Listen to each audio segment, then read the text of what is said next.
Hello and welcome to the HPPO show. On today's show we're going to go over feature creep as well as graphics creep and how that affects gameplay in general. We're also going to be creating at least 4 feat cards, much in the same way we did last week and the week before with equipment cards and combat cards. I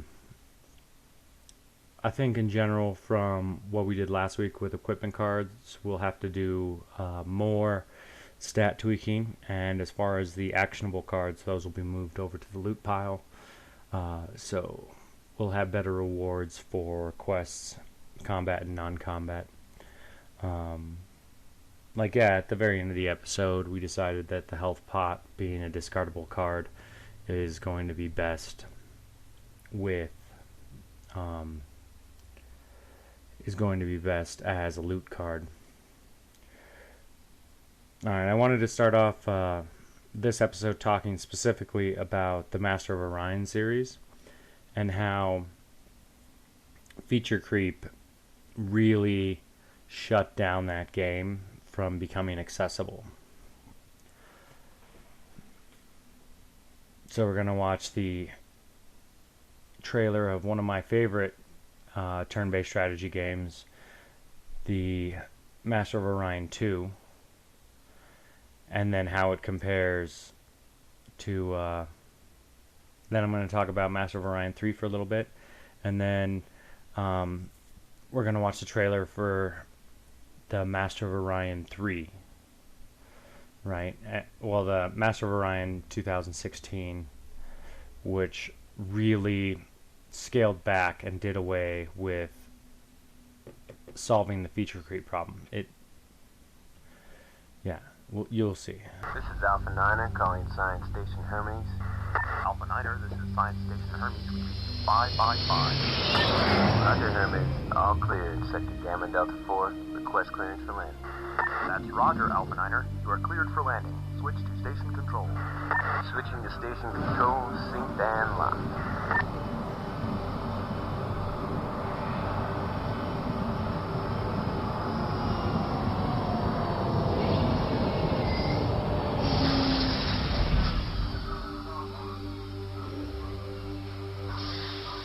Alpha Niner, be advised Zulu Command once you're ready for debriefing. Roger, Control. Sir, reading an Interim battlecruiser in Sector 7. Alert status. Clear weapon interlocks. Alert Zulu Command to our situation.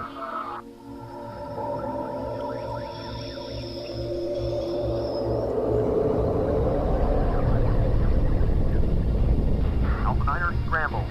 Roger, Control.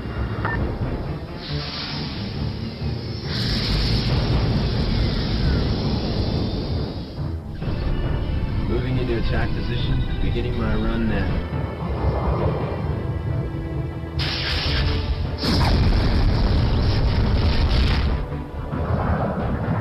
Sir, we lost Alpha 9. Divert full power to shields. Scramble already cracked. Shields down to 80%, sir. Stay on those shields. So, it was quite clear way back in the day that the gameplay was not going to be anything like this, right, for the mid-90s. I mean, yeah, there was no way you could expect the gameplay to be like this, but this is how commercials operated in the 80s and the 90s. You would have great cinematics and animation sequences. We really didn't start getting the actual gameplay trailers until I want to say like 2006 to 2010, when they showed off this is the graphic fidelity of the game. So all of this is clearly hype, and that's understood at the time. I need full power. Shields down to 60%. 50% and dropping. Launch emergency distress beacon now.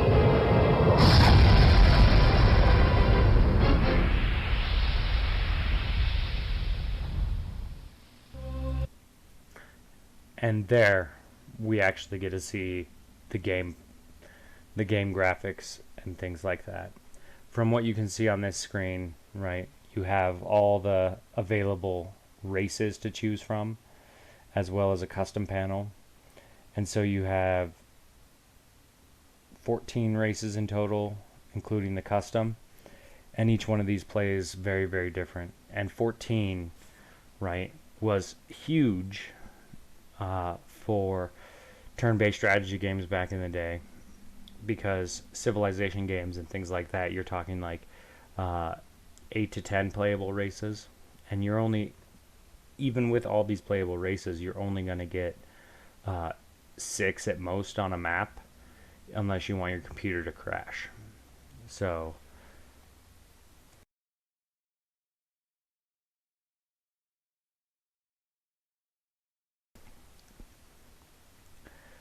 yeah, now you see what the graphic quality of the game is going to be.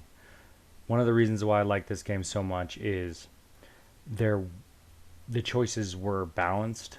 Even if you made your own custom race, you only had a certain amount of points you could use. So you would have to take drawback traits if you wanted to use a lot of good features that would help your gameplay.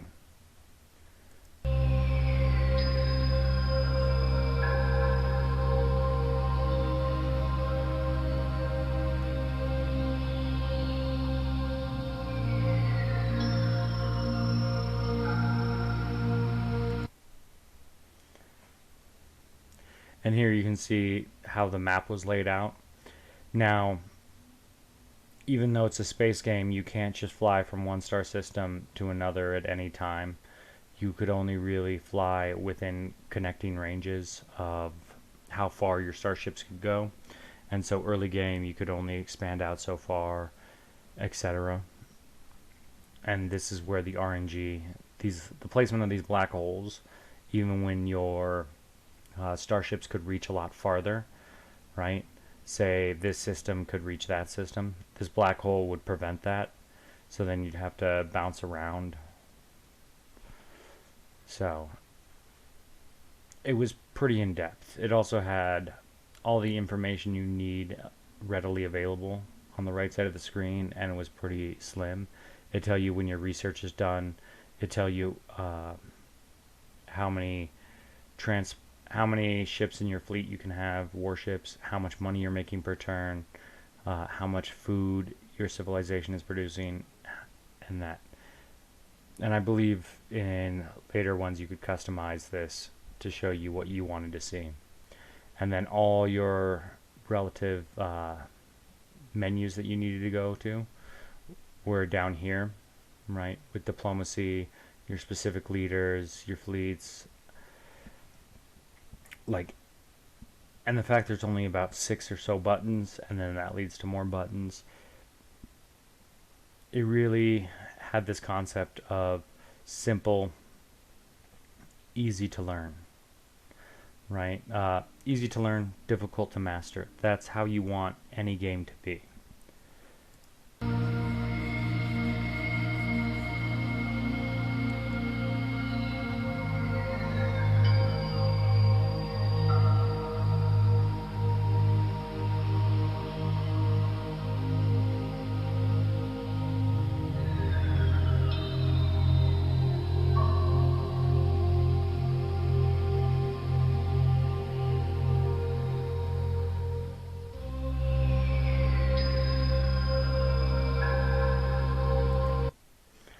And this screen right here is the custom ship creator, right?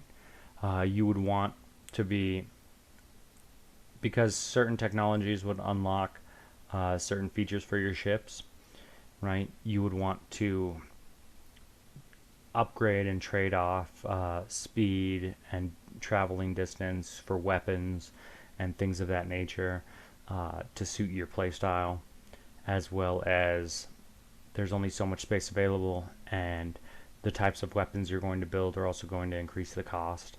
Like, one of my favorite strategies was always just to build a whole bunch of small, quick one-turn build ships that had a ton of speed and could immobilize my enemy ships. So they'd all fly up, tractor beam, immobilize it, take over my enemy's huge ships that take a lot of turns to build, because even those huge ships can only carry so many missiles. So if I rush at them with 40 tiny ships, right, against their ship that took 80 turns to build, I'm going to capture that 80 turn ship, and I might only lose 20 ships. So now I'm ahead resource wise 100 turn resources, and my opponent is down 80 resources. Even though I've lost 20 resources, I'm still at 100 because I've confiscated their ship. So don't forget to put your marine barracks on there to take over the enemy ships. And then it also helps the later in the games you get, you can take over the entire ships and things like that.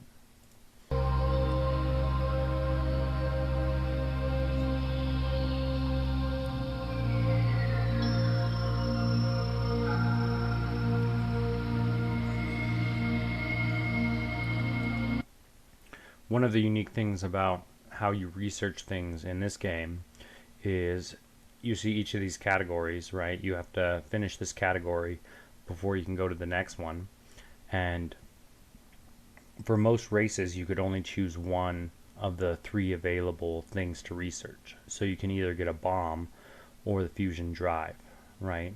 Or you can get the augmented engines to go faster in ship-to-ship combat.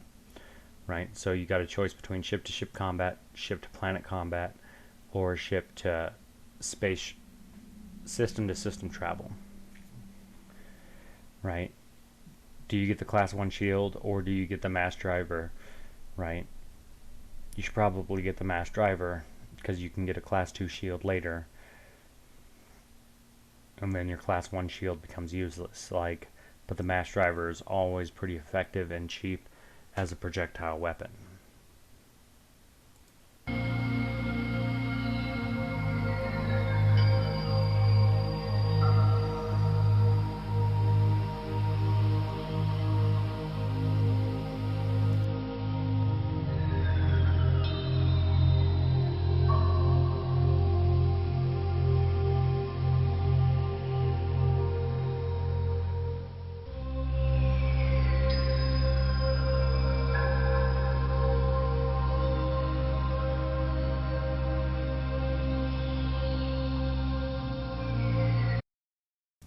Now this game carried over a lot of features from the first game and just built upon them in a subtle way, as well as updating the overall graphic quality and feel of the game.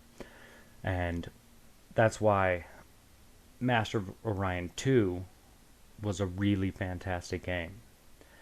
But what they tried to do, what happened with Master of Orion 3, is they just continued to build complexity and depth and graphic fidelity into the Master of Orion model.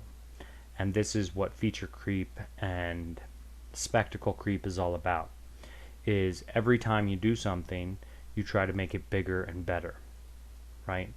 That's why in the first Die Hard movie, it's one man against a group of 7 or 8 terrorists located in a single building with only a few people at risk. And then in the next movie, he's in an entire airport fighting against a whole group of 20 insurgents. And then Die Hard 3, he's running across the whole city of New York. And then Die Hard 4, now it's the whole eastern continental United States. And then Die Hard 5, now it's the entirety of Europe, right? The scales just keep getting bigger and bigger and bigger because you have to keep your audience interested in the stakes. The same thing happens with video games, is every time they have to do a new release or they want to make a new game, they just keep adding more and more features. And then in Master of Orion 3, all these simple breakdown features you see of like, this is how diplomacy works, right? It's simple, it's easy to read, it's not, you can understand it, there are more factors going on behind the scenes, but you could actually play the game. Then Master of Orion 3 comes out, and what happens is there is so much depth in ship customization, right? There are so much more research things you can do that, yes, they lowered the requirements of turns for research, but they increased the amount of things you need to research. So instead of you going 10 turns for a clear and specific spike in technology, right, you're going 20 to 30 turns for all these small inconsequential spikes in technology that you may not even be able to use properly, because you're essentially collecting a whole bunch of Lego pieces that if you can't put the puzzle together, you're not going to get a good fleet result. And then after your research, if you barked up the wrong tree and you didn't increase your population enough so that your research stays on pace at being completed really quickly, now you're going to play way behind the pocket because you can't research back up to even level with the other races, right, who are all running on AI scripts, right? So they're playing pretty optimally. And then if you were playing a game with other players, Master of Orion 2, right, you could play another game, sit down and play a game for about 4 to 5 hours, right, and get to a point where clearly one person's going to win, one person's going to lose, or one person's going to win, two people are going to lose, right? In Master of Orion 3, right, it became more like chess, where if you wanted to play a game with someone, you had to play a turn per day. And just like modern civilization games, it's going to take 300 turns, right, before the game even starts taking off. And then the real action happens between turns 350 and turn 400 to determine who's likely going to win and who should give up. So with that, you had to decide, okay, do I play an entire year, right, at a turn per day with all these people, or do I just play another game, right? Because things could happen and you can automate your turn, right, so you can come back, because nobody can be at the computer all the time. And then you come back after 2 days, and then you absolutely forget where your strategy was, right? Your dock got deleted, you got a new computer, you have no idea what your long term, and now you're starting from scratch in the middle of everything. And why not just give up after day 100? It's been it's been almost 4 months, right? Let the Autobot finish the rest of the campaign for you. So completely remove the joy from that. Whereas in Master of Orion 2, you can get to turn 300 or the equivalent of in just a few hours, because processing's so low, and you could do it sitting at a computer with someone, right? Because even as time went on, right, the machines improved, right, but the graphical quality didn't demand more and more and more, and there wasn't so many more checks the system was doing. Like, this is a big problem I have with the Civilization games, is their underlying mechanics are still the same, but the graphics have gone up so much that it takes more and more processing to do your AI's turns, and eventually there are so many actions each player is performing per turn that if you're running a game against other players, you're automatically going to multiply the time it's going to take you, because it takes about 6 to 8 hours to have a normal game, right, against just AI. But now you're going to multiply that by a factor for every non-AI player you have, for every real person.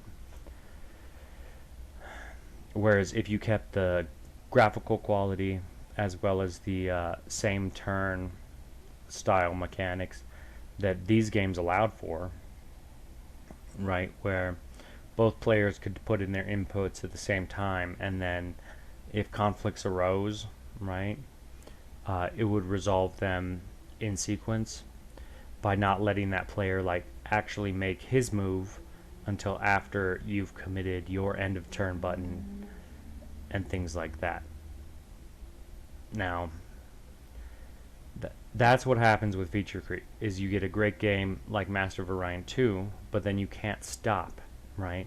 So in the Master of Orion 3, like, I'm going to pull that up real quick.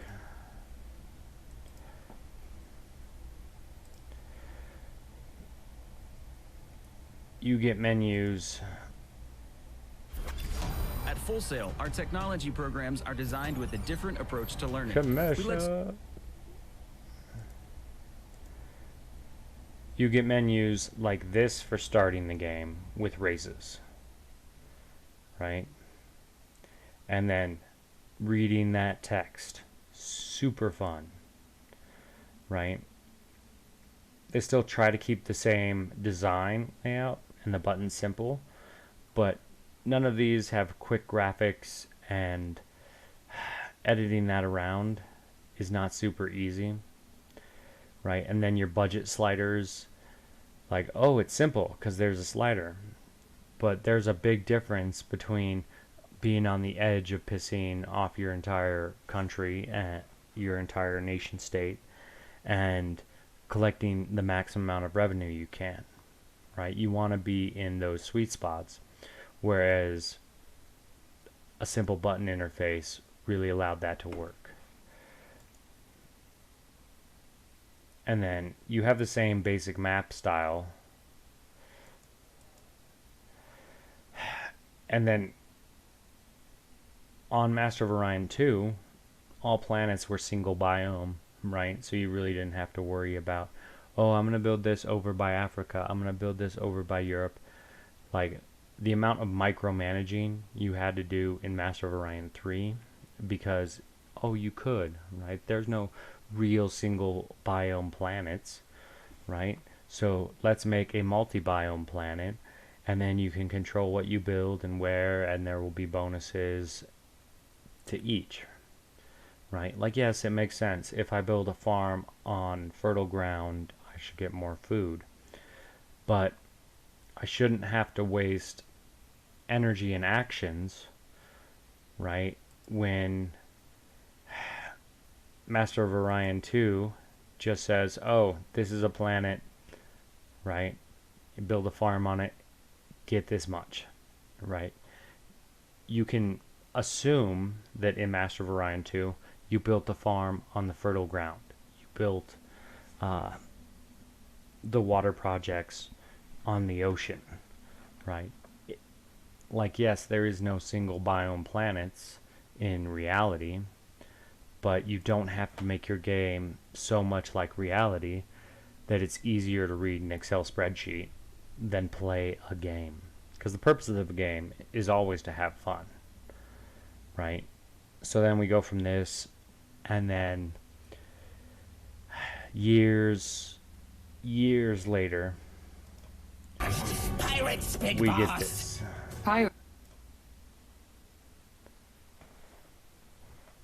Welcome to GNN, Galactic News Network. It seems like all the young races in the Orion quadrant are ready to go exploring and expand to new worlds. Indeed, it does. We have some footage of them here, right now. Okay, let's meet the Cylon Quanta before I rust. Oh. Quick note.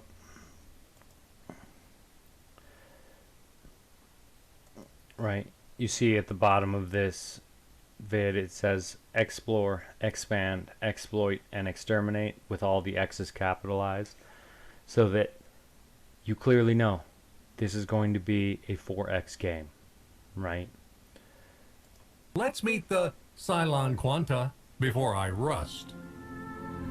Now the time has come for the Cylon Quanta to go beyond in their search for answers.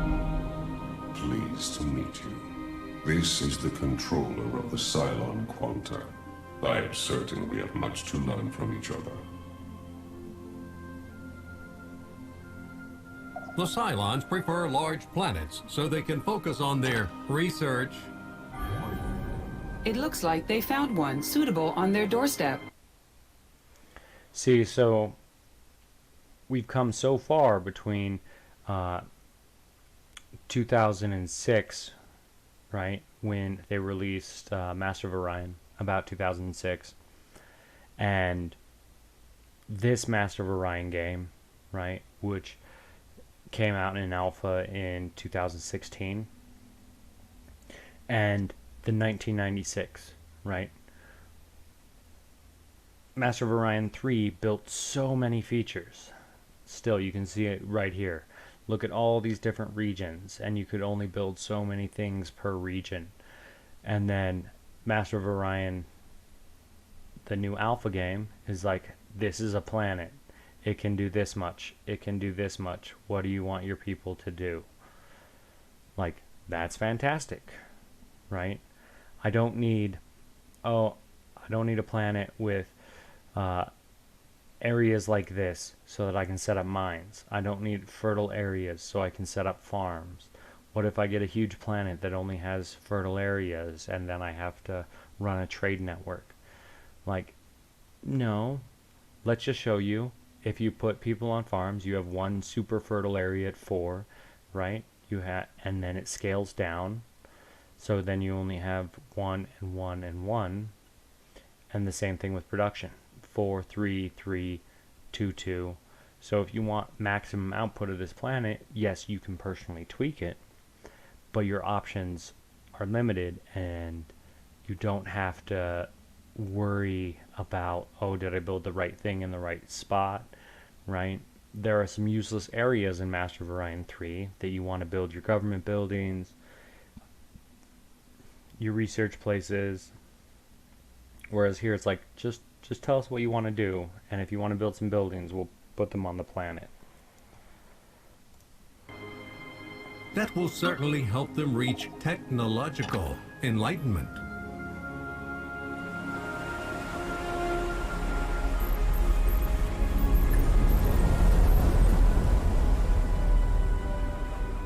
They sure look like a peaceful race. If all races were like the Cylon Quanta, then the universe would be a boring place.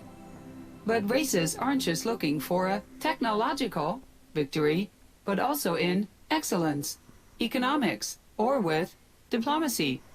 Don't forget my personal favorite, conquest. In related news, the Sakra Brood are a battle-hungry race, eager to show off their strength.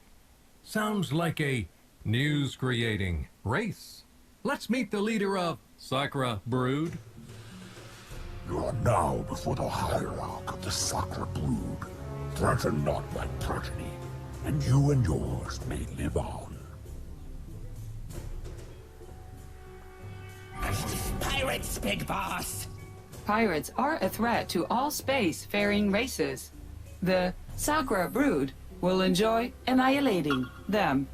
However, constructing a destroyer is required to remove their base. This takes resources and time.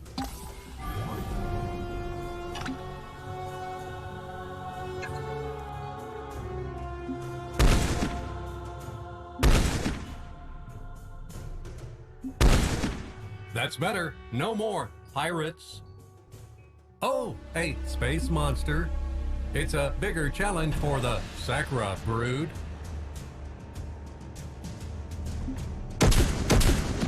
Victory to the Sakra Brood. In lighter news, a football game held on Planet A. Now, the combat you just watched is from the alpha footage, so they didn't invest a lot of time in making the combat pretty. It gets much better. That's all I can really say on that. Like, that combat's not really representative of how the combat looks in the final game. X came to an abrupt end today after the highly praised terraforming process began early, killing the entire population. Due to this slight error, the home team forfeit their points for the rest of the season. Up next, which planet has the cutest pets?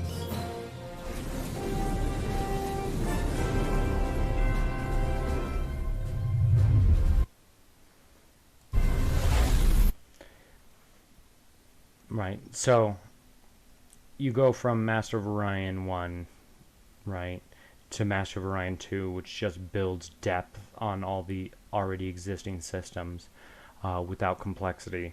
And then Master of Orion 3 builds so much more complexity, so much more depth. It's like going from digging a ditch to digging a mine shaft to digging an ant colony, right? The complexity just scales to the point where the cognitive load it takes to process this whole thing, because the amount of features and the amount of choices is so high, you really don't know what to do. But then I'm glad they pulled their heads out of their butts and came out with Master of Orion, right, in 2016. I believe I picked it up with all the other games on Steam when they finally moved the Microprose over there. So now I can play Master of Orion 2 and this Master of Orion, which is much simpler. The games can run a whole lot faster than even Master of Orion 2. You can win diplomatic victories.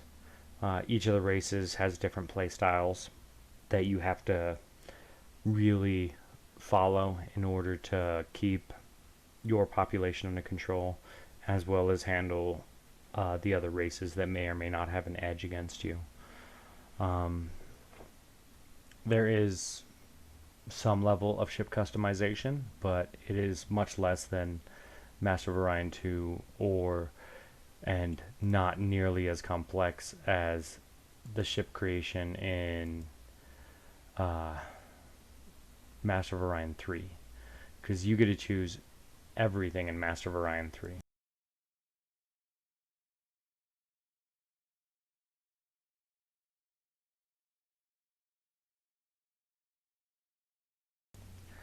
So, alright, that is my talk on feature creep. With examples, if you want to look up and play those games for yourself, I highly recommend it. Like, if you could still pick up the Master of Orion bundle that came with all the games, so you could try and see the difference of like what they're going for, you could experience it in way less time than it took me to talk about it, because it took me 30 minutes. Right, I think more, at least in depth, because you probably at least want to sink 45 minutes into each game. But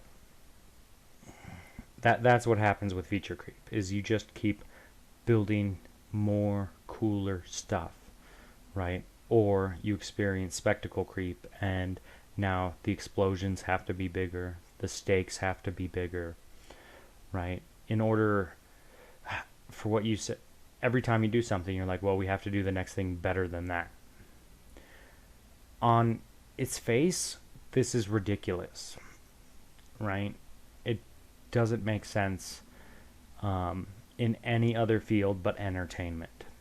It's not like a baker says, oh, that was a really good cake, but I'm going to have to build a bigger cake next time, right, for the next customer, or they're not going to come back. Or, oh, that's the same customer, I'm going to have to give them more food this time because it has to be better than last time, right? If that was the case, after a few visits from the same customer, you'd have a 4-story cake or food piled up to their chin on a plate. Like, no, people want a good experience as well as an improved experience. So if all you did was add better or smaller features and take a few away, like if you did Master of Orion 2, but you took out half the races and you put in a new 8 races for the ones you took out, right? That completely changed the dynamic. So now people have 8 new races to play through and experience the game, right? As well as adding more starting features and cosmetics or ship customization.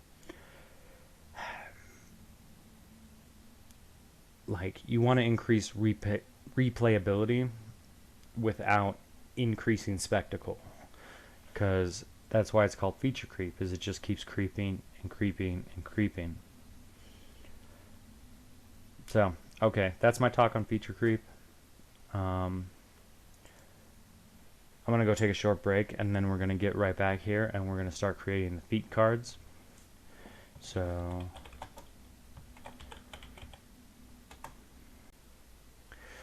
what we want with feat cards is a similar mechanic to the equipment cards, where it'll cost you 2 actions to learn a feat. Unlike equipment cards, which you'll have a limited ability to equip and use, and these feat cards cover all the intangibles of features and abilities you want to use. Remember, the purpose of this card game is to be a little bit more complex than Munchkins, but way less in depth than Dungeons and Dragons. And also with our feat cards, they're going to tie heavily into the mage classes, or the classes that can cast spells. So I think the best creative process for our feat cards right now would be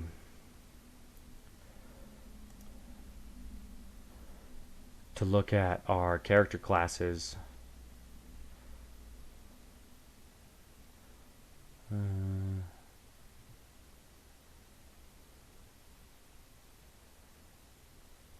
I didn't put it in there. Lovely. But in general, our character classes for today will at least be fighter, barbarian, mage,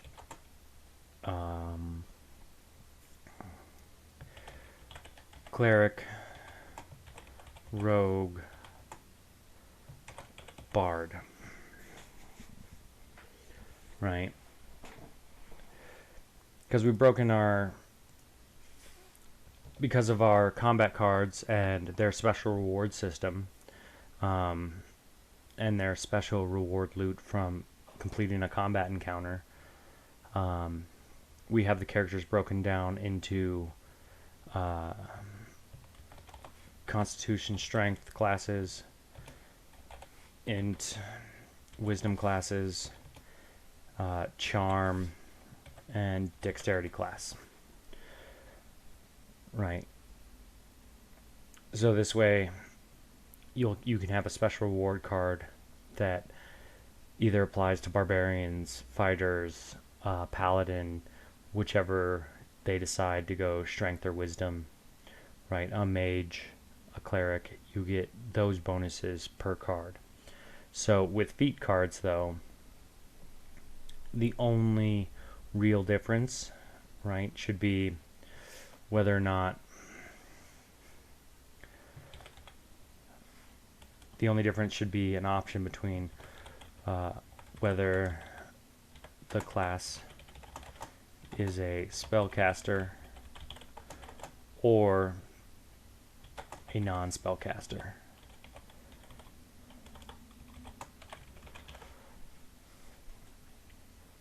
So we know that's the underlying mechanic, is you either have 2 options, or the ability is different if they're a spellcaster.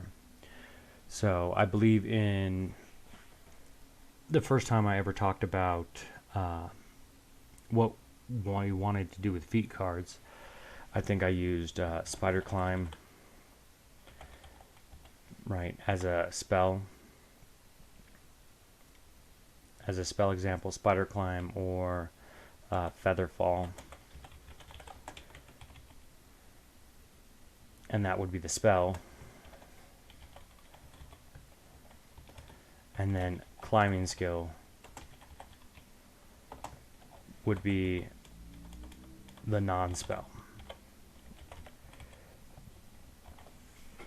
Because mechanically, these things are very similar, right? Except one's cast by magic and one's innate, right? Like mechanically, you'll want to prevent fall damage and be able to climb up things, and with both of them, right, you want a better chance of rolling on your decks. So we could, right, in theory,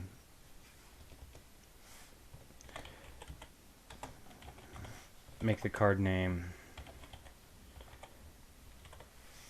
the feat climber, right? Have it function like a title.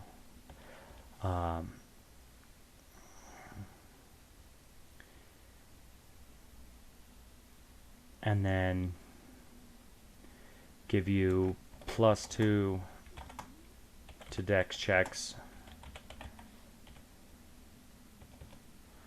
or for the mages,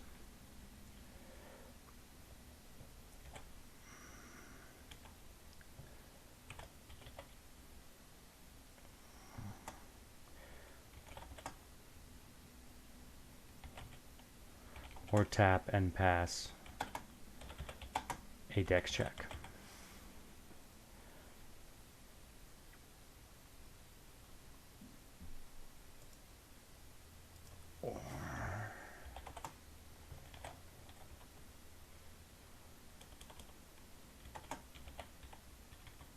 So on the character classes themselves, we'll need to distinguish spellcasters from non-spellcasters, so clerics can pass this. Or if a spellcaster, you can tap this card and pass a dex check, right? That would be a similar mechanic to using a spell. Whereas if you're the rogue, you can possibly use get more out of the climber card during epic monster combat, because while we still have no real clear idea on what epic monster combat is going to be, at this point in my head, the best idea I have is to do a sort of 3-room check dungeon, and then straight combat between your party of 4 and the epic monster itself. Right? We may only do we may scale that up so that the first epic monster combat is only a 1-room dungeon and the combat encounter itself with the epic monster, and then 2 rooms combat encounter, 3 rooms combat encounter, because each of the rooms should cost resources from your party to make the epic monster combat more difficult, as well as scaling up the health of the epic monster itself. Right? I don't know if damage will need to be scaled up. Like, this whole epic monster thing is really playtest oriented to find out what the balance is going to be, but we can have a pretty good idea going in as to what the framework of that's going to be before we start putting in the meat and potatoes of this is going to be this way, these numbers are going to be this. So yeah, as far as card number 1, right, I think that's clear. And then let's make a note. Use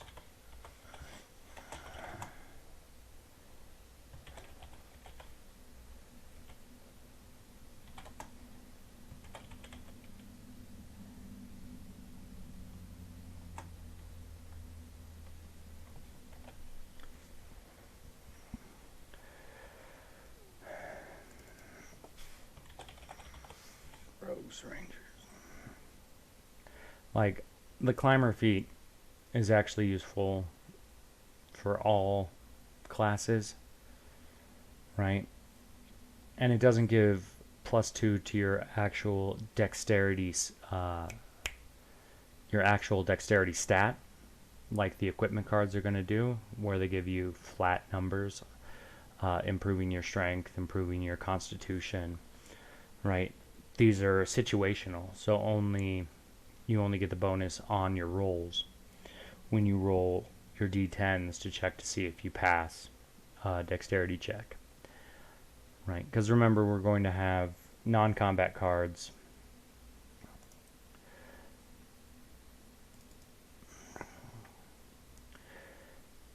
Right, we're going to have non-combat cards like the last one we created, where Steel Bear Trap, you find a man in a bear trap, right?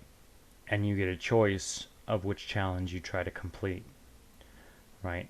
Dismantle the trap, freeing the man, roll a d10, add your intelligence. If the roll's higher than a 14, pass, right? Really simple, right? Force the trap open and try not to lose a finger of the man's foot, roll a d10, right? And then the reward is either a flat increase to your intelligence or a flat increase to your dexterity and 1 loot, right?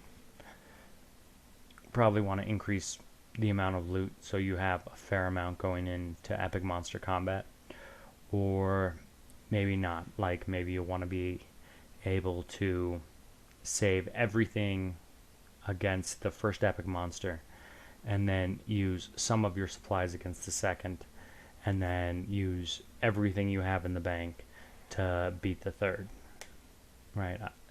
While this is semi-roguelike, I definitely don't want the difficulty and the pass rating to be anywhere near what you consider when you consider roguelike with less than 5% pass rating, right? We want an overall 70% success rate with these games.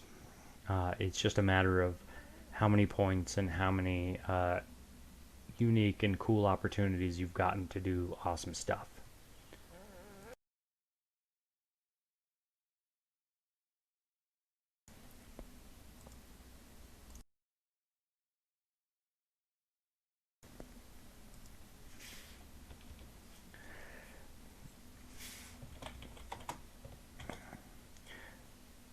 Now again, with these feat cards, is we're going to want eventually a minimum of 36 of these feat cards, possibly 40.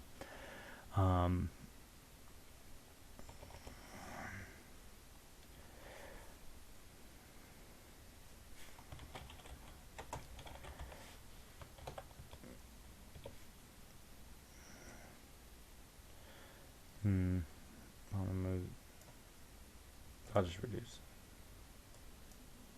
Is that better?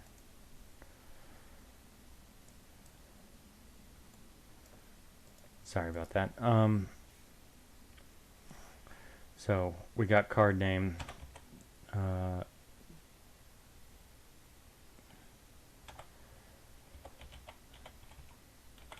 Non-spellcaster. Spell.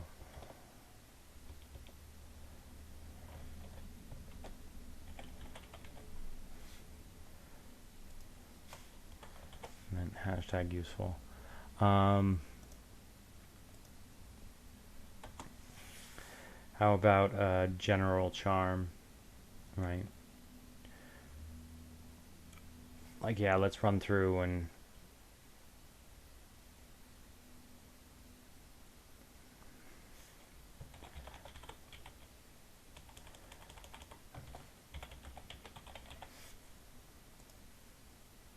seduction.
Ah, gross. Just sneeze coronavirus everywhere.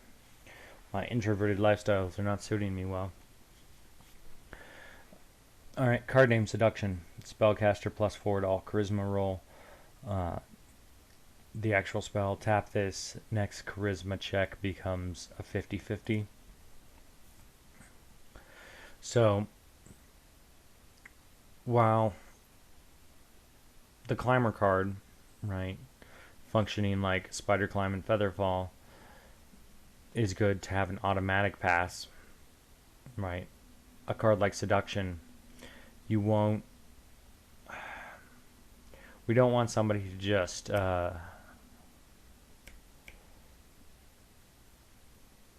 have complete victory, right? Every single time, because then all that means is the mage, all they need to do is spend the first pre-epic monster combat gathering up as many spells as they can, and then steamrolling through combat encounters for the normal core gameplay loops, rounds 2 and 3, right? But this will take some wording, like perhaps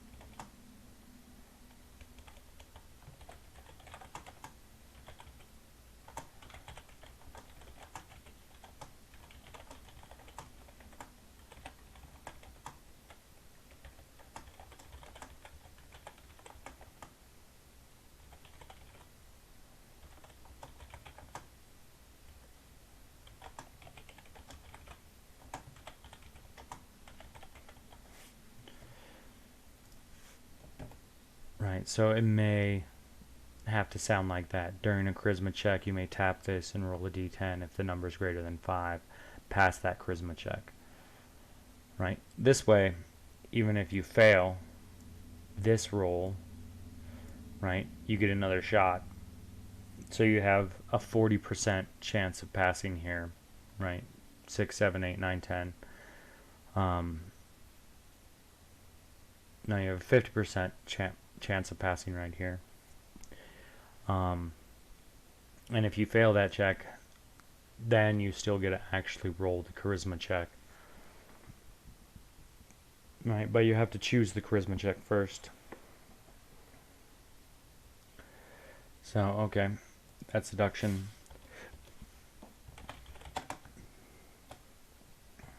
Card number 3.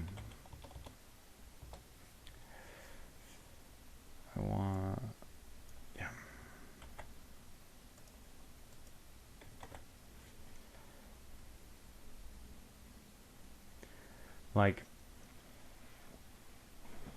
and again, I think these feat cards are going to be really good because any class could potentially benefit from them, but spellcasters are going to benefit the most.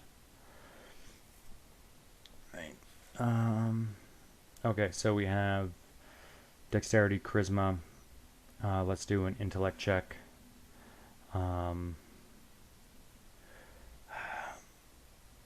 What is... Intelligence is the gathering of knowledge, so in Dungeons and Dragons, it gets really specific.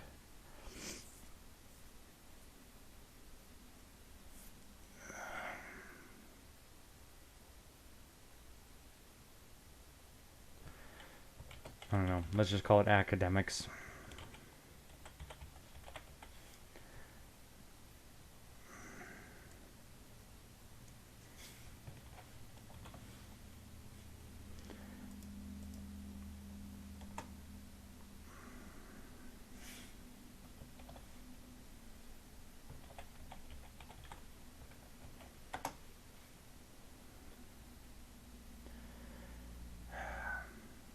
Spell Insight.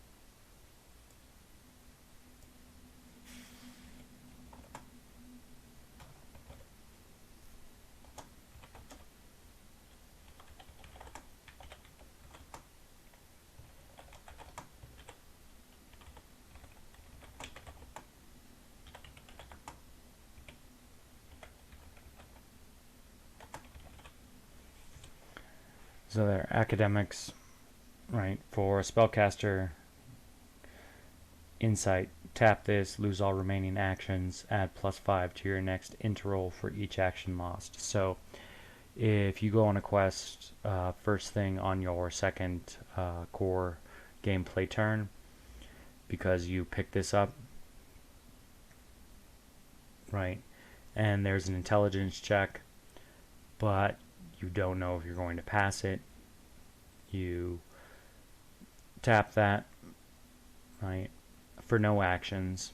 You lose all your remaining actions, so you lose two actions that turn, possibly 3, and you get to add +5 to that interroll check for each action lost.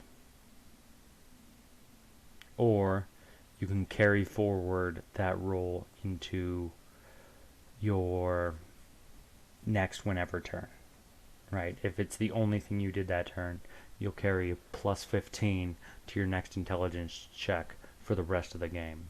If you did this on turn 1. No, if you did this on turn 2 as your first action, without actually going on a quest or taking an equipment card or shuffling and using any of your actions, right? You can carry forward a +15 bonus for any interroll in the future.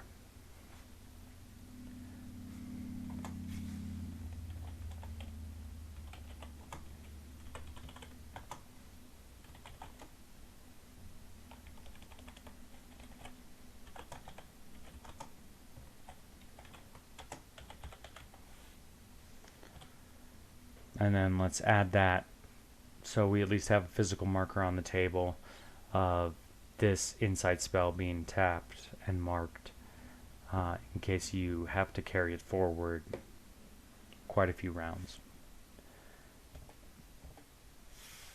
Okay, so we've done intelligence.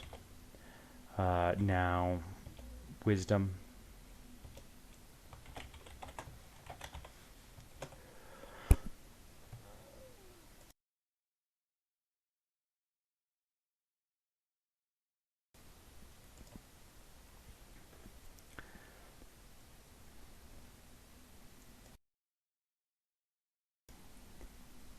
Now,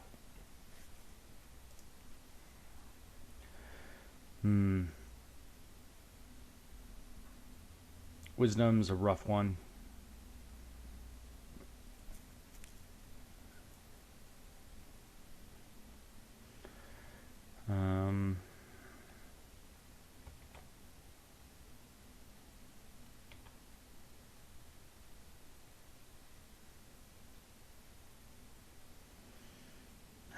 Trying to think. I think I'm just going to call it sagely advice for now. And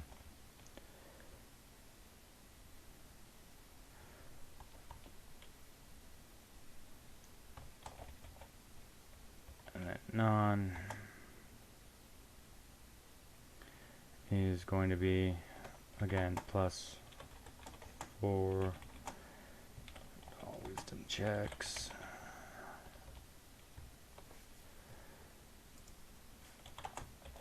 Or common sense. That's a pretty rare feat, common sense. That works out for me. And the spell.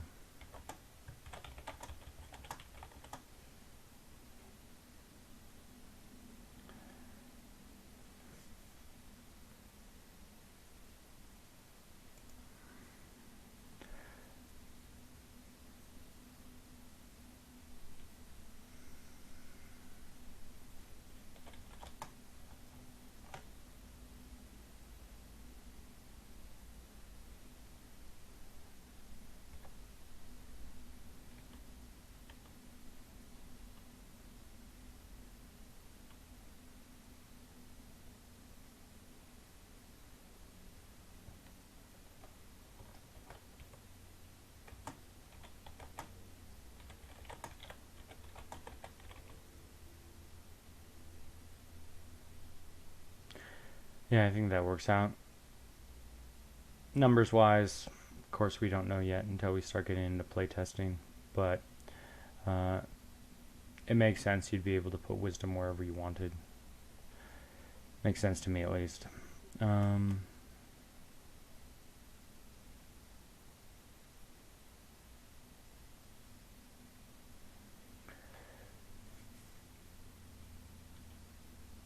Okay, card number 5.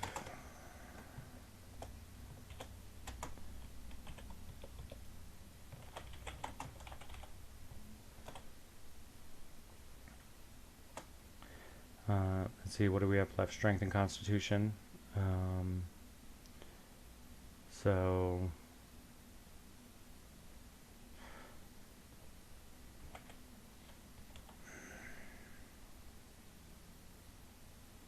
let's go with a good Constitution feat.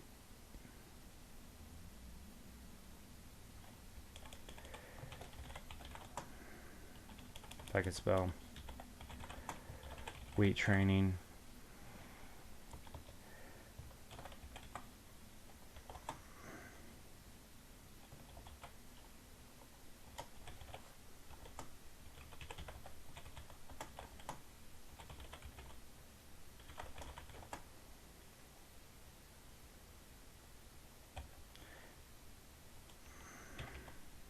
Let's make that.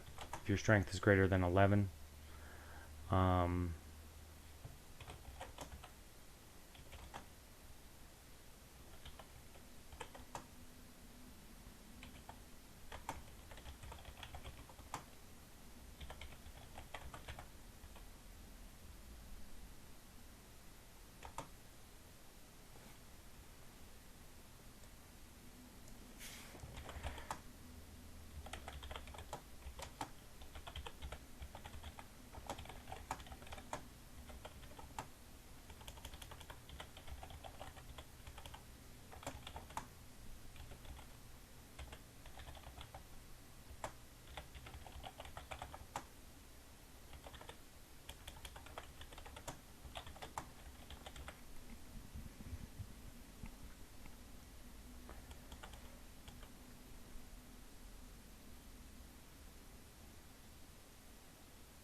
how about that? For every 5 strength, you may equip an additional equipment card in an occupied equipment slot. Right, because even Munchkins has the simple mechanic of you can only have 1 chest piece, 1 head piece, 1 pair of boots. Right, but if you have this weight training feat, you'll be able to equip 2 pairs of boots. Right, if your strength is greater than 5. And then if your strength is greater than 10, you'll be able to equip 3 pairs of boots, or 2 helmet, 1 extra helmet, 1 extra pair of boots, right?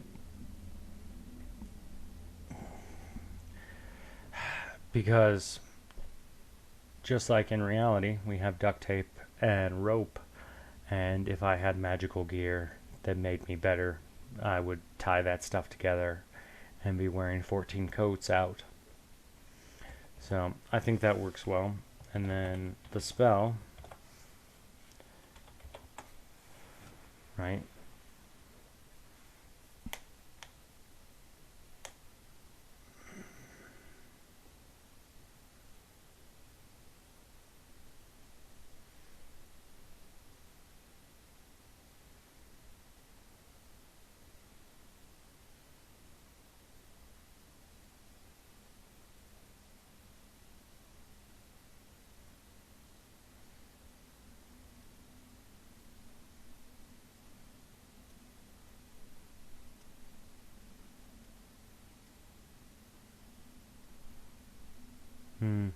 Okay.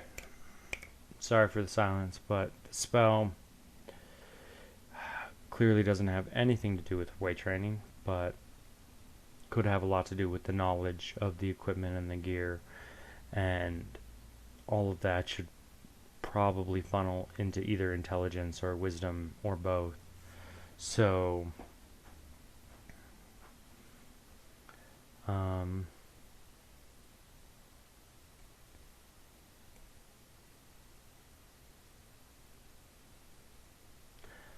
Okay, how about this? For each equipment card own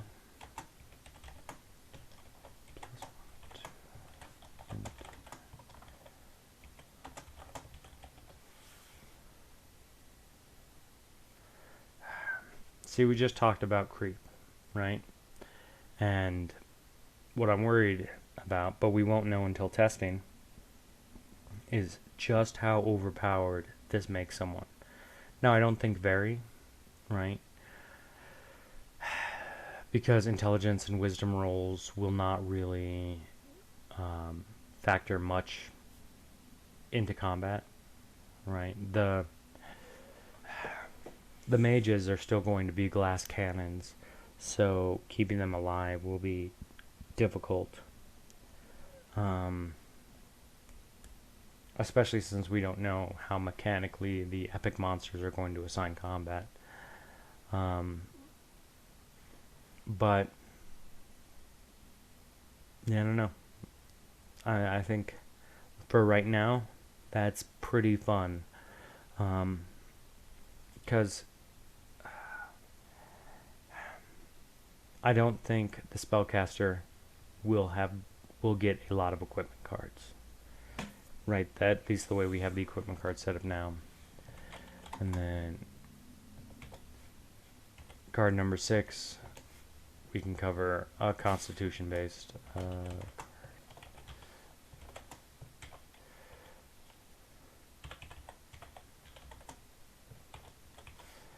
fortified gut.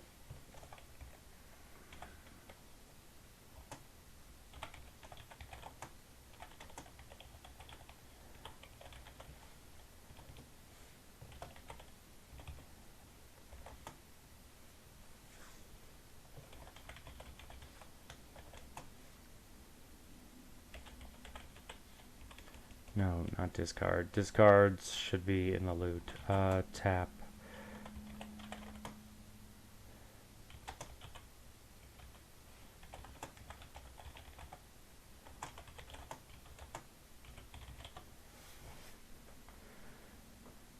There.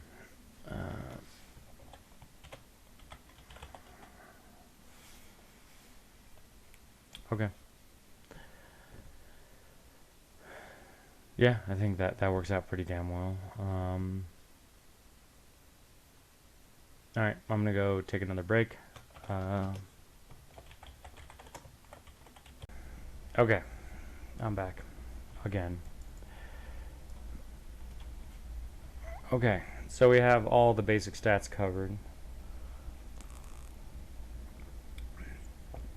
Actually, we don't have the constitution roll covered. So let's do that real quick. Card name.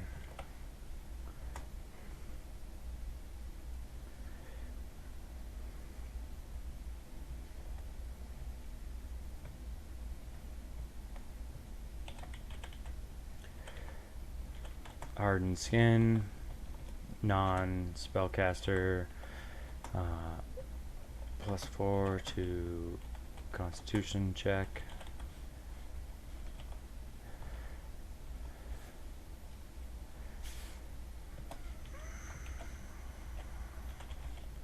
Spell.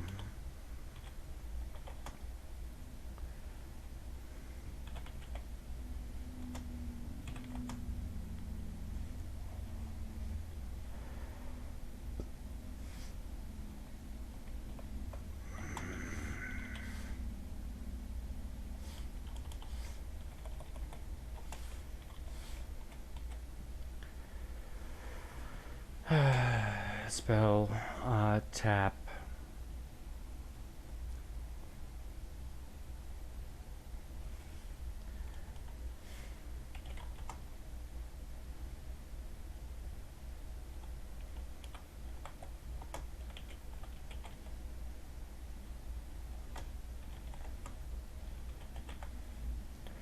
Take no damage this turn.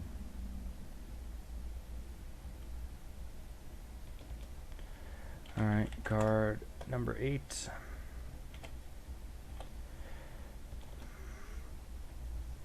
Okay, now let's make some cards that interact with our combat monsters.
How about this? Rope toss, tap, roll a d10. If the number is higher than 7, remove 1 combat dice check from any non-epic monster with a combat check of 2 or less. Right, so that's a quick way to win combat checks of 1, although combat checks of 1 are not really dangerous at this point in time. But reducing, since the way normal combat works, the regular combat monster rolls a die, you roll a die, the likelihood that you'll win is high, but the more difficult the monster, the more dice they get to roll, right? With our big monsters right now being Frankenstein, and he rolls a, I think he rolls 3.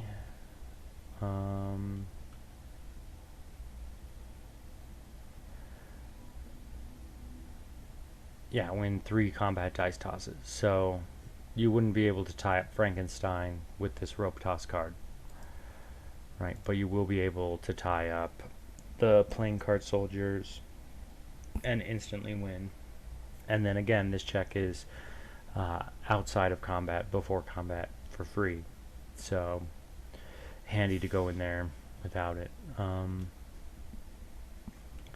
Spell.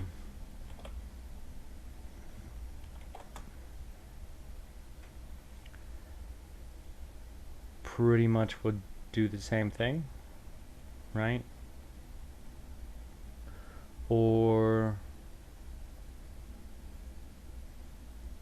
should it be more powerful? Yeah, let's make it automatic. Tap.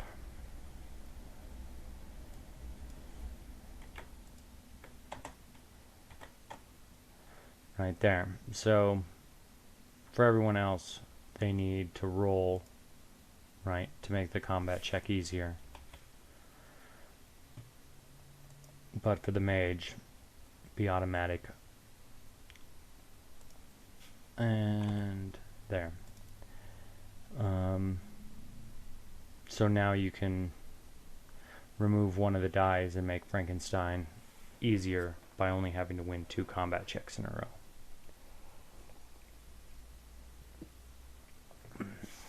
Okay. Now let's do another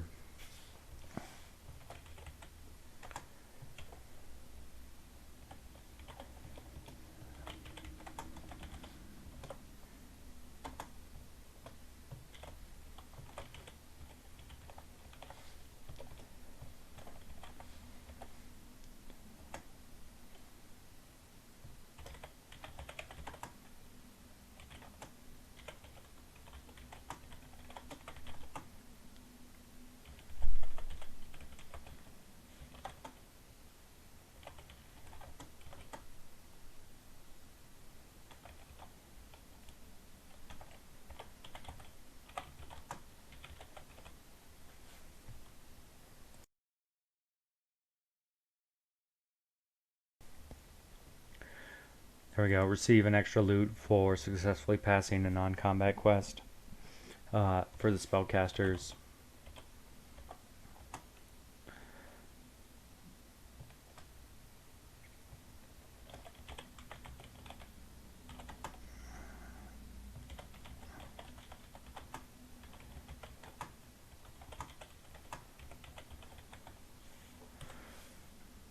Purchasing equipment takes one less action. So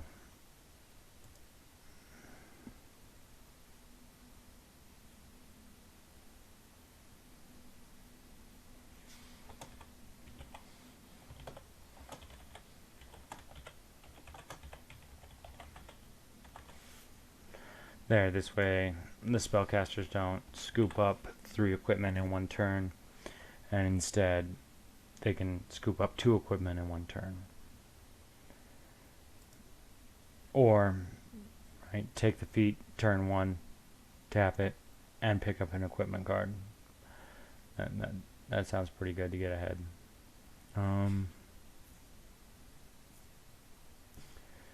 Alright, but that is not combat, so let's go to number 10. So card number 10. What are some other cool things you would like to see in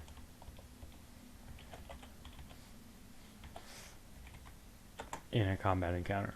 Like, well, one thing is we don't have a fireball equivalent yet.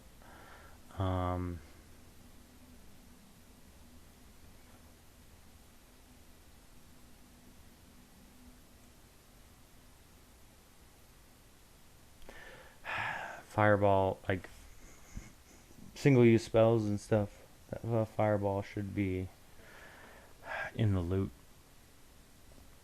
Yeah, for right now, fireball's gonna have to go in the loot.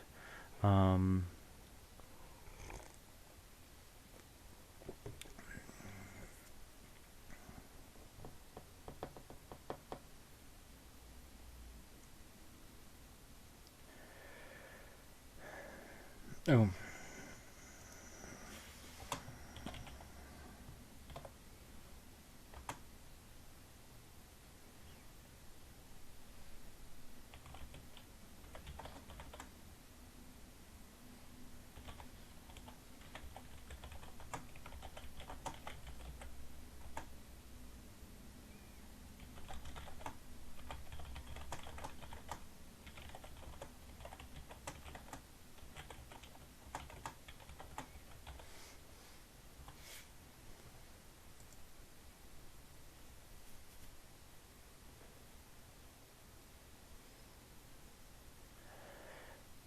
And then, so there, now we have essentially like a warp card or an oops card, a get out jail free card. So how does this mechanic translate to non-spellcasters as a watered down version?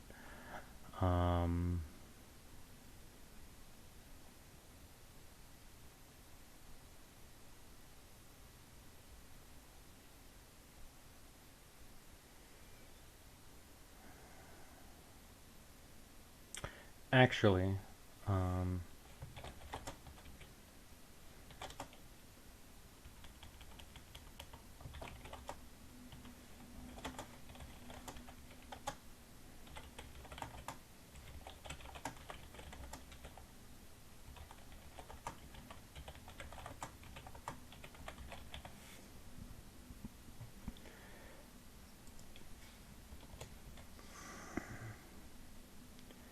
and then let's call this card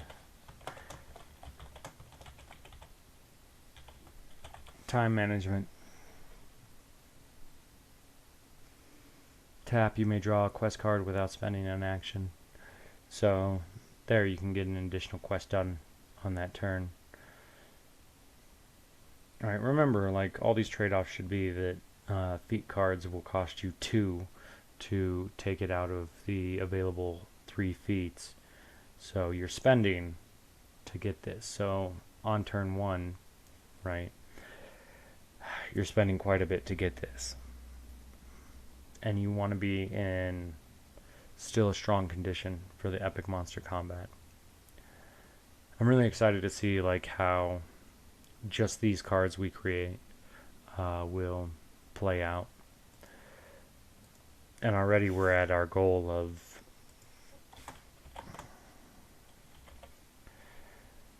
already we're 25% of the way there to the 40 beta cards we need for the feats.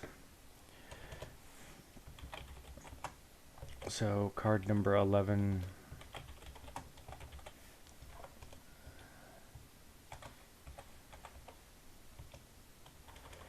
Why do you hate me?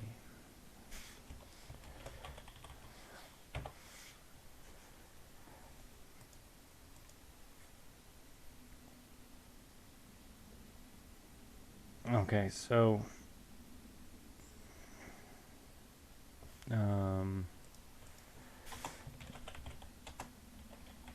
weak points.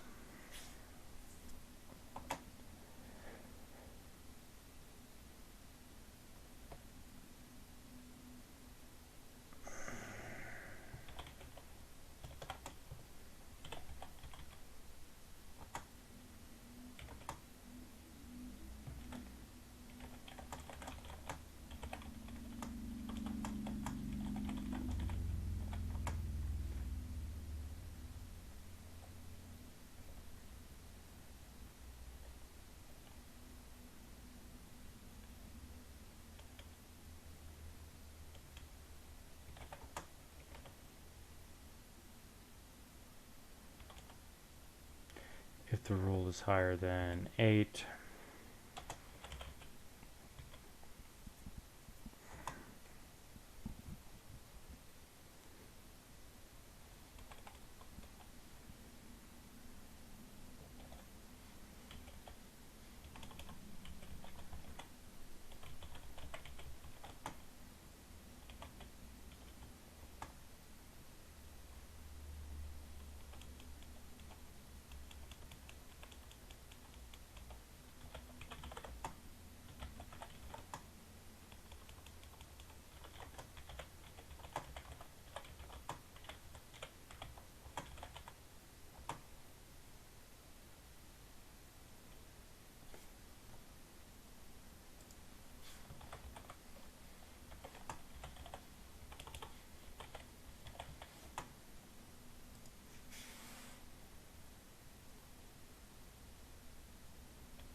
there, that's a good buff for everybody.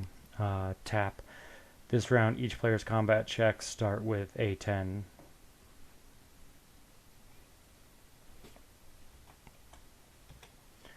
Wonder if we're going to make the Bard a spell class. That seems like a Bard ability. That seems like a Bard ability. That seems like a Bard ability. That seems like a Bard ability. That seems like a bard ability. Yeah, okay.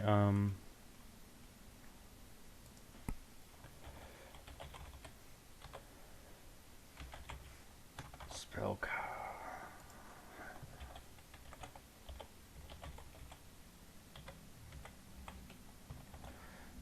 There's some notes for me.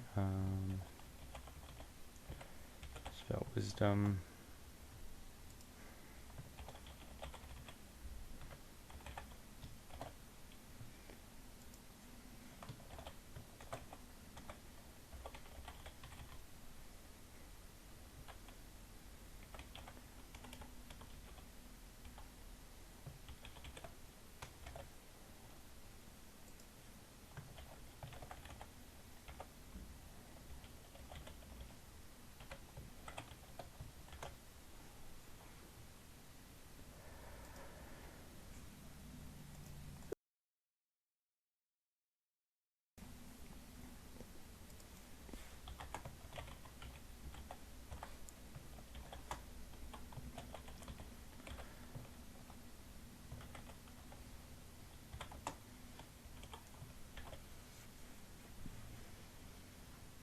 Right, so we have our general classes, right?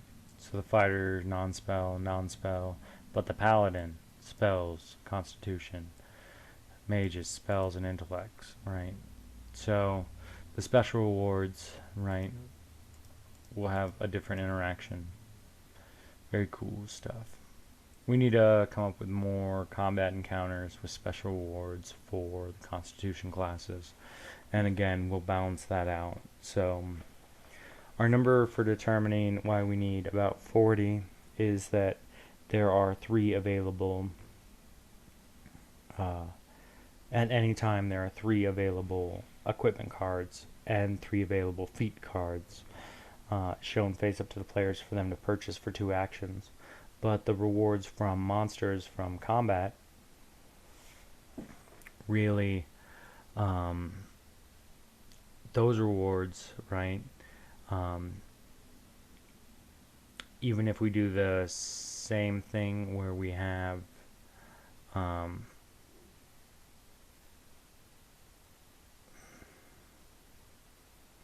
like each one combat encounter. So hold on, let me just run through the max.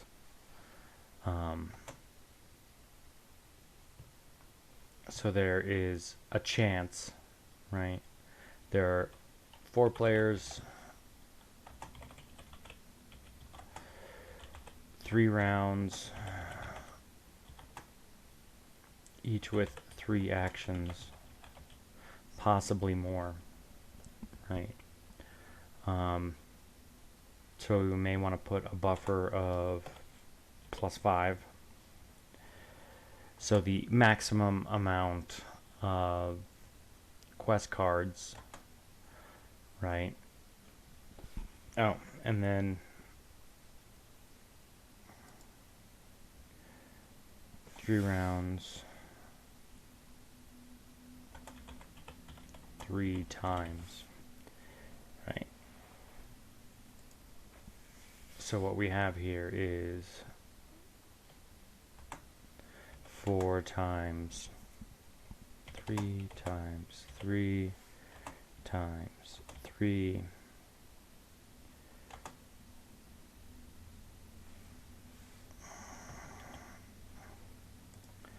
all of that +5.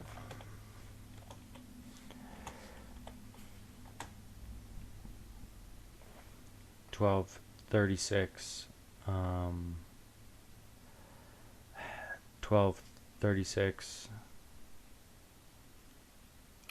90 108 +5, so 103. So let's just round that up, make that a +7 buffer. Right, so we have 105 quest cards for combat and non. Potential, right? That's why, like, the equipment cards will shrink that potential very quickly. right? And we don't want a possibility of recycling quest cards, even the non-combat, because the non-combat itself becomes the reward card, and then the combat cards have the special reward cards attached. There is a lot of cards in this game already, but I think fundamentally, like, our mechanics are pretty simple, right? You don't have many choices in what you can do a turn, right? You start your turn 1, you either spend 2 actions to pick an equipment card, spend 2 actions to pick a feat card, and then go on 1 quest, right? So you've effectively taken 2 actions. Or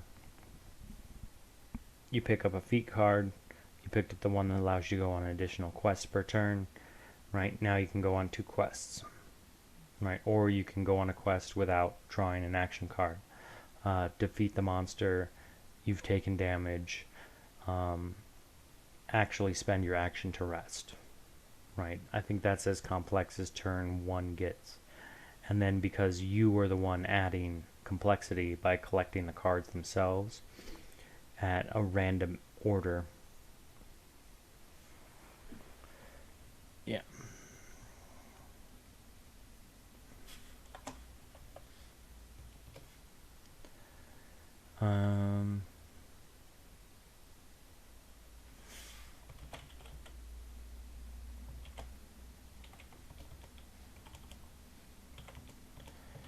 How about this 4-card scroll?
That's exactly the same thing.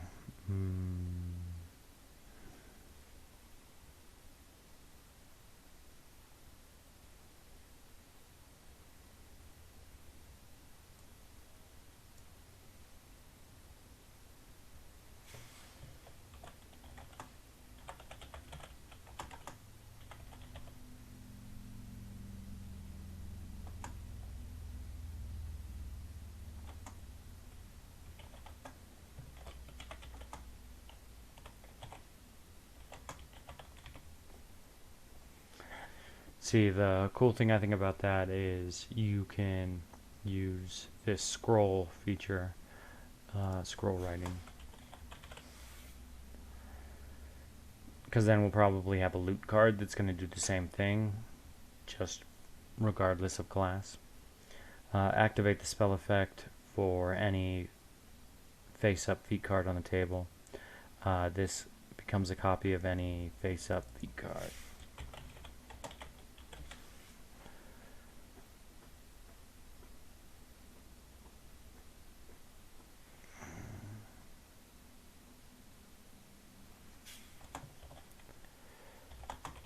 It loses all other text. And there you go. Boom. So like you may want to use it with this weak points.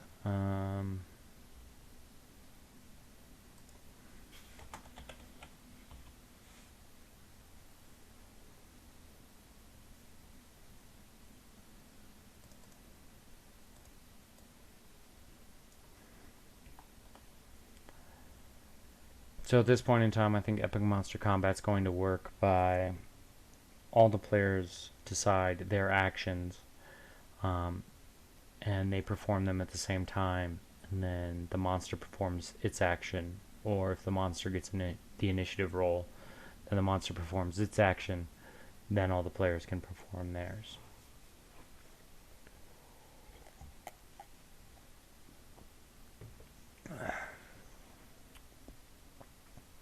So if you use the scroll writer to take over weak points or activate the spell effect of any face up feat card, right? You activate this spell effect if your mage has that, and so you both effectively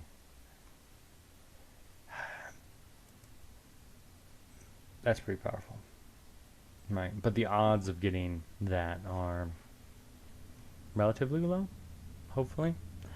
Again, I do want a 70% completion rate at least, right? This whole thing is about you as an individual being able to do cool stuff, and not restrained by your class, and not feeling underpowered by the end of it. Because I definitely don't want the quadratic mage linear fighter problem where during the third epic monster combat, the fighter who was really good at all the early combat and completing a lot of quests in a single turn because he has the strength to take it. I really don't want him to feel like weak and unable to contribute when he'll be able to stock up a lot of a lot of loot cards, or fair amount of equipment cards, right? Because if he takes this feat of weight training up here, right, he's going to be able to stack a bunch of equipment cards. And again, like, I don't think that there will be a written rule that says you can't pass equipment to other party members or things like that. I think it'll just be implicit, right? Because this is a cooperative card game. So the more cooperative your team is playing, the more likely you are to survive the epic monster combats. Alright, so we've got 12 cards. We got about 10 minutes left in the show. I think we can knock out maybe another 3 cards because these are going pretty quickly, right? It's a pretty simple mechanic, right? Here's one of the areas where I'm worried about creep, right? Is because each of these cards I want to be different, but improving and making bigger is a concern.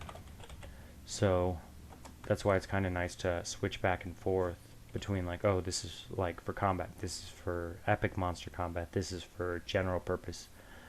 Right, card name.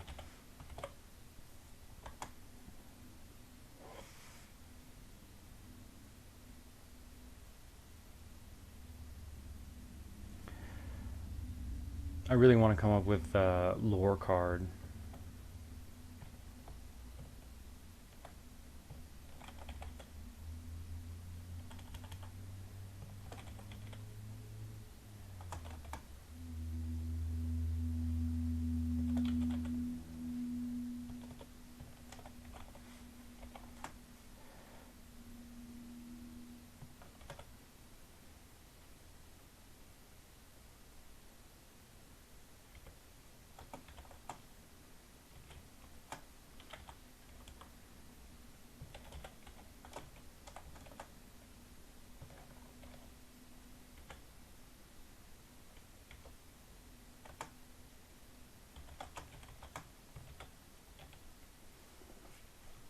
Hold on.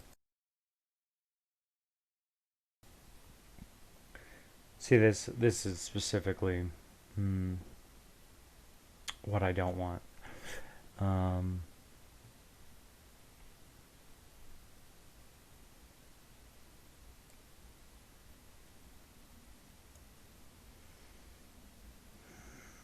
because then this card just replace incomplete strength, the +4 to wisdom check, and the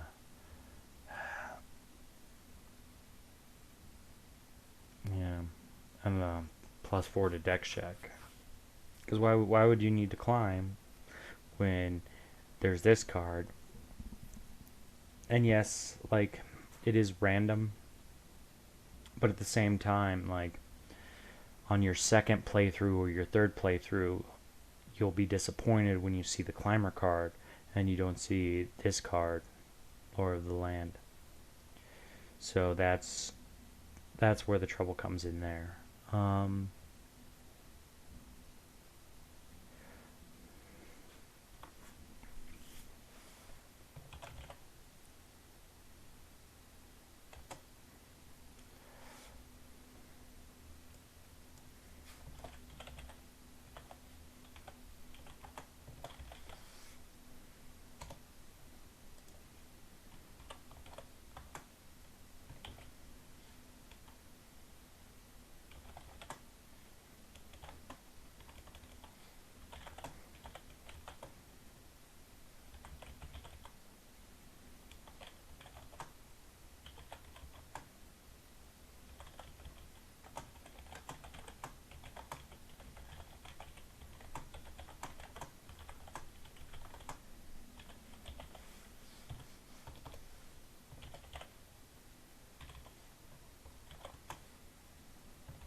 Okay, I'm not really sure about the wording there, but I think this is a pretty good card. Medicinal lore. Tap the next healing roll. Heals target player for the highest possible amount on the die. Tap the next healing roll. Heals you for an additional die of the same type. Now, one thing is we got to figure out, I don't think it matters really in the long run whether you untap at the beginning of the turn or the end of the turn. I think untapping at the end of the turn will punish players, and it doesn't convert people who already play Magic the Gathering very well.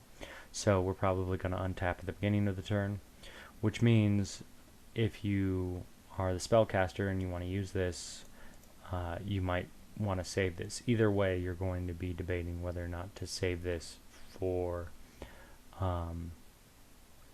your friends.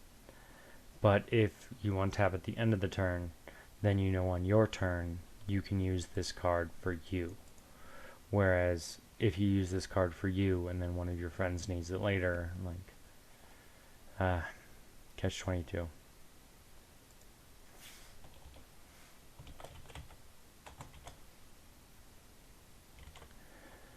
Alright, of course we're going to have loot cards like Caffeine, discard, untap, a feat card. I think Caffeine would work really well like that. Right, so loot cards will in general be disposable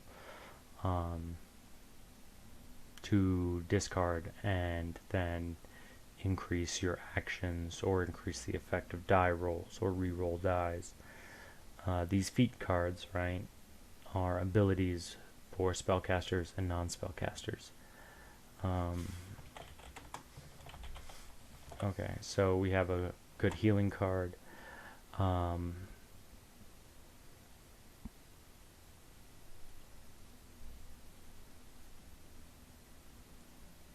Let's do the same thing we did with the scroll, but for a piece of equipment.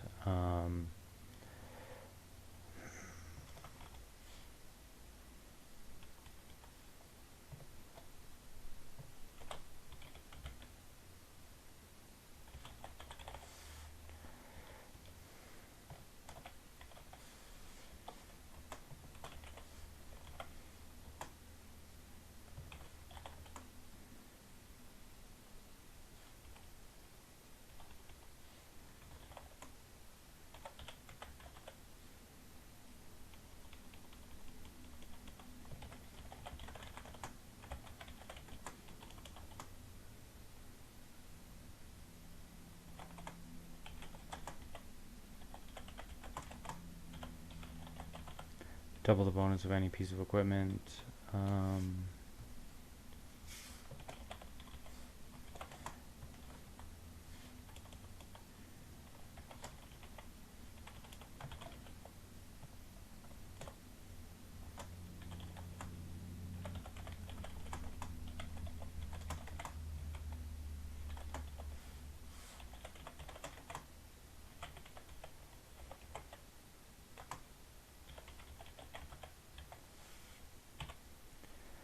I'm going to specify face-up equipment because the discard pile is going to be face down, I think, at this point in time.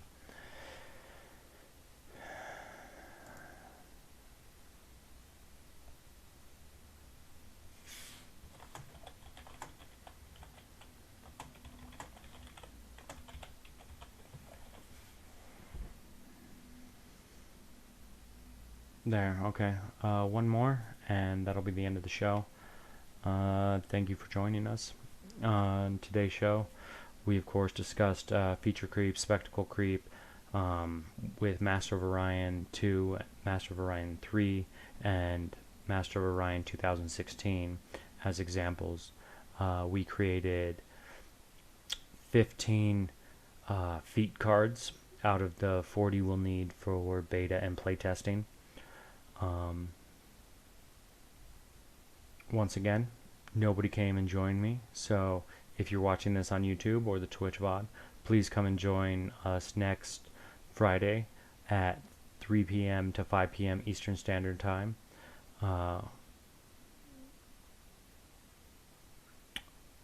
Yeah, this will be a lot more something with people here. So bring your friends, feel free to clip or edit and share all this, like, comment, subscribe, all that jazz. One more thing. Oh yeah, in the description there is a link copy to my book, The Duke and the Dragon. It's 99 cents and available on Amazon Kindle. It is quite good, and if you like westerns with fantasy and magic, I highly recommend you check it out, because that is pretty much what I do all day, every day, is fantasy, magic, when I'm not schlepping around boxes to pay the rent.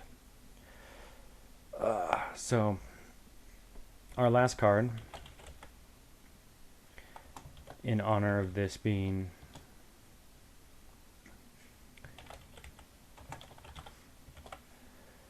our 4th stream and our 5th episode, and still extremely lonely.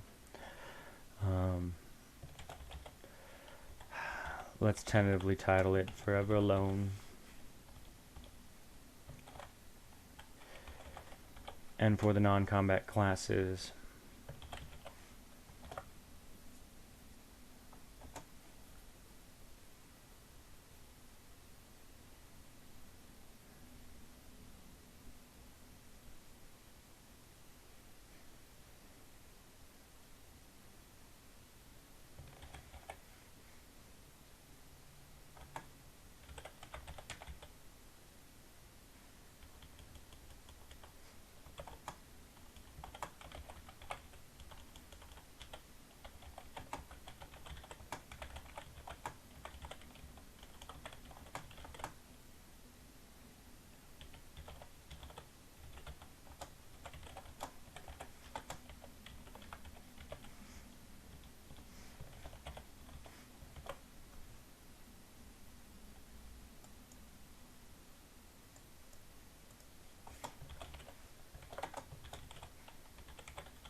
the benefits of being forever alone.